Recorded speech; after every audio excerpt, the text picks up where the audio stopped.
there, warm welcome. You're watching Blueprint Explosive Exclusive and I'm Meghna Deka. First up on the bulletin, let's tell you how 13 tourists were sent to their watery grave in a tragic boat accident off the coast of Mumbai, where lives were lost, 13 of them.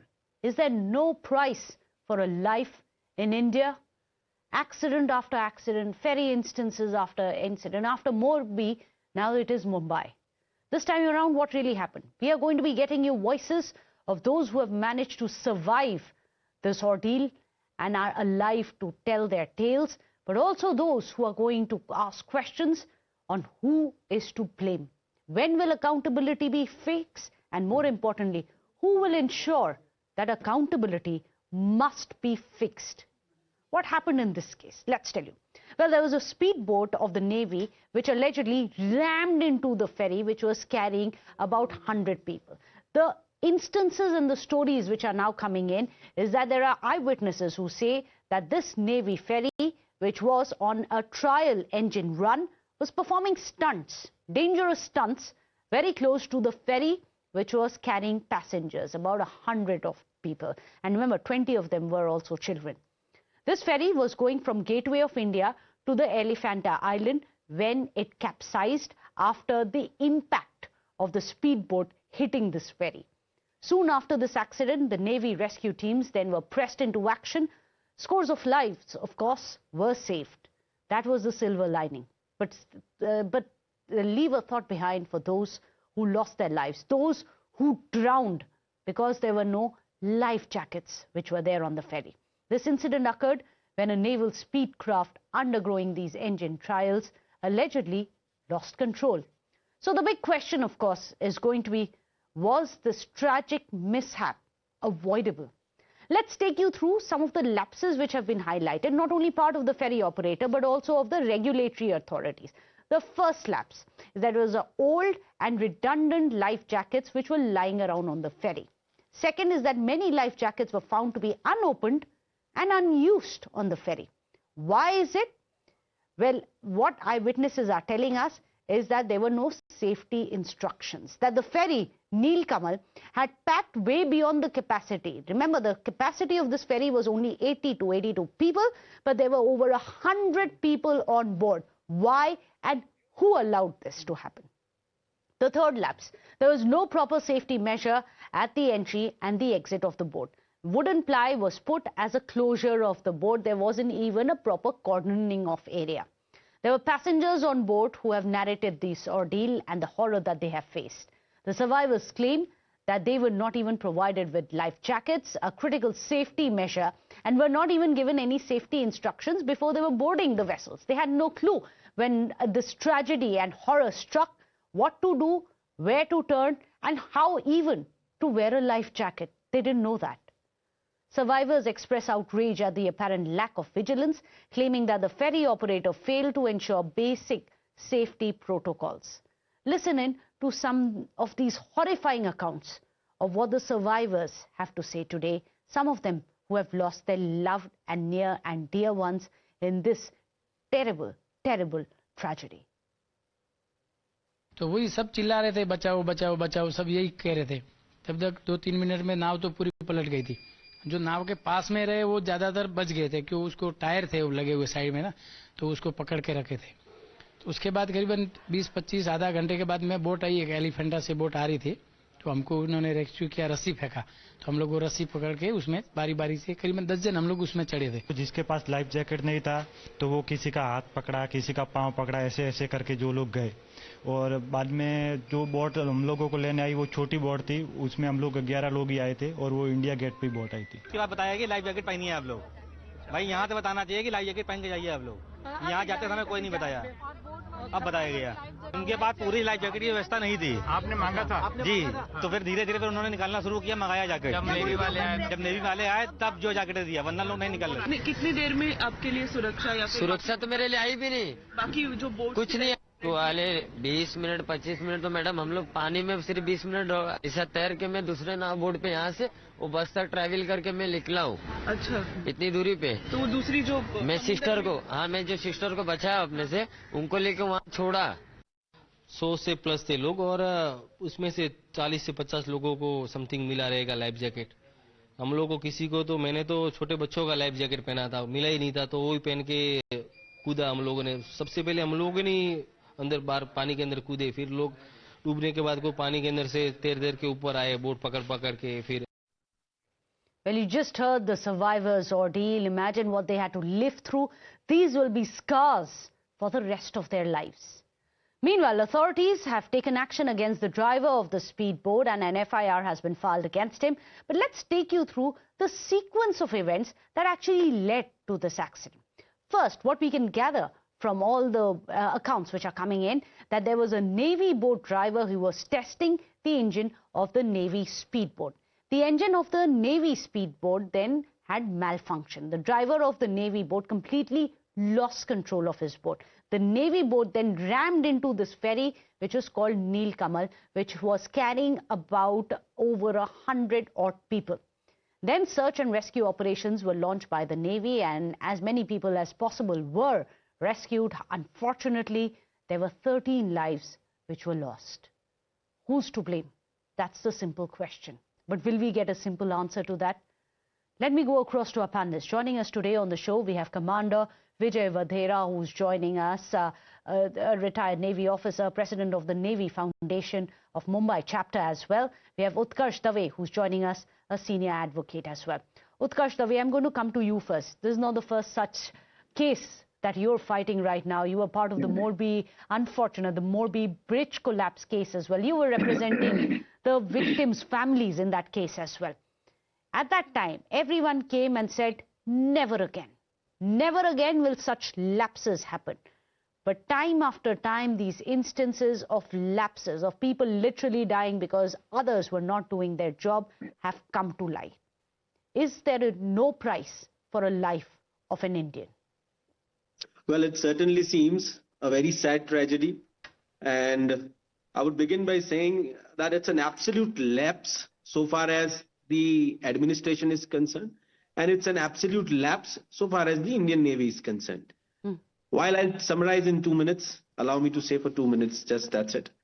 Whenever, because I've come across to certain matters in my past, I would say that very gravely, whenever Indian Navy conducts such tests into the sea, they will have to look about 4 things very prospectively. Number one, the hour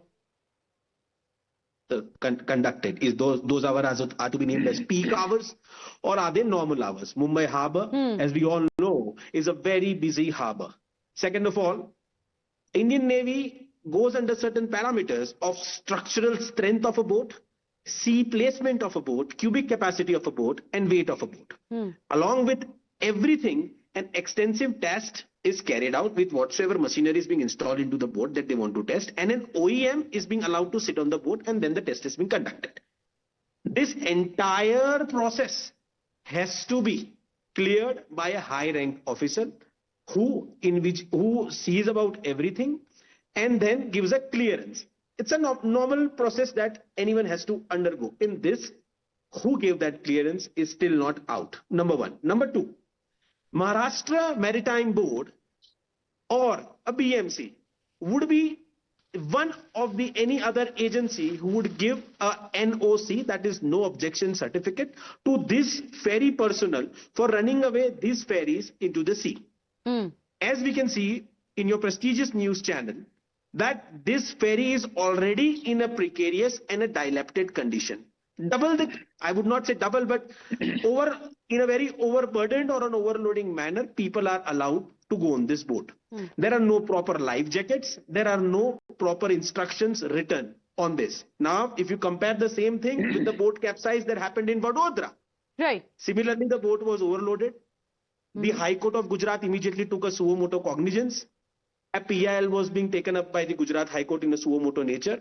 Things that came out were that officers up to the rank of collectors are at the moment facing disciplinary inquiry. Now, whenever such tragedy happens in the country or anywhere in the world, the primary motive of the state where it has happened would be to conduct a rescue operation. Right. In Morbi, while the rescue operation was being conducted, immediately the police officers goes and registers an FIR. When Vadodara, such tragedy happened, rescue operation has happened, immediately Right. The police officers registers an FIR. Here, immediately someone has registered an FIR in particular police station. Now, kindly look up the chronology in the entire country, what is happening at the moment. After this FIR is registered, madam, what happens? The government orders an SIT. That is special investigation team is appointed to investigate upon so and so task. Now look at this from the perspective of law, ma'am.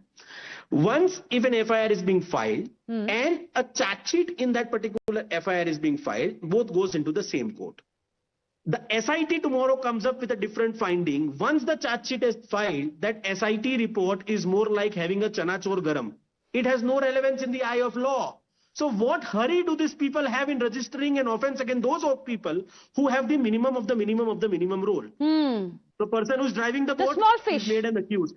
What about those individuals? It was whose responsibility to invigilate and inspect that NOCs are being issued in accordance with law. That process and procedure of this ferry are being followed in due nomenclature that is prescribed under law.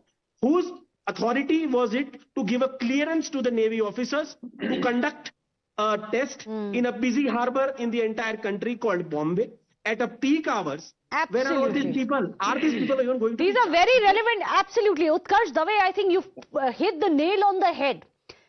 Every time when an incident, a horrifying terror such as this happened, where people's lives are lost, time after time we see the small fish being named in FIRs, but the big fish get away, perhaps, which is one of the reasons that instances such as this, accidents as they call it, continue, because it's literally out of apathy. Responsibility. What we have seen in Gujarat is, madam, the manner in which the boat that was capsized in Vadodara, which took over life of innocent kids that capsized on that boat, that the person who was running that boat, the tender which was allotted, that person did not even have a tender to run speed boat. He had a tender to run pedal boat. Imagine.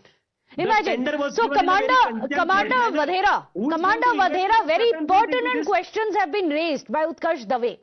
First, who in the Navy, which high-ranking officer of the Navy would have given a clearance as per protocol in a case like this? Why at a peak hour? And one of the eyewitnesses has said that there was a Navy speedboat which was doing stunts. Why was there a Navy speedboat doing stunts next to a passenger ferry at peak time? Who will give the answers? Good evening. This particular tragedy is, in my view, was definitely avoidable.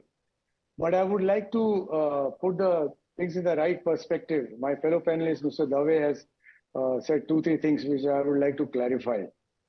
Now, point number 1, 4 o'clock is not a busy time. The ferries go on a normal route. They have a predetermined route from Gateway of India to wherever they are going. They follow that particular route. Elephanta Caves, yeah. They follow a particular route which is known to everybody. The Bombay harbor, just because it's a busy harbor, does not mean that whatever trials or have to be carried out within the Bombay harbor cannot be carried out. So this is a wrong premise to say that the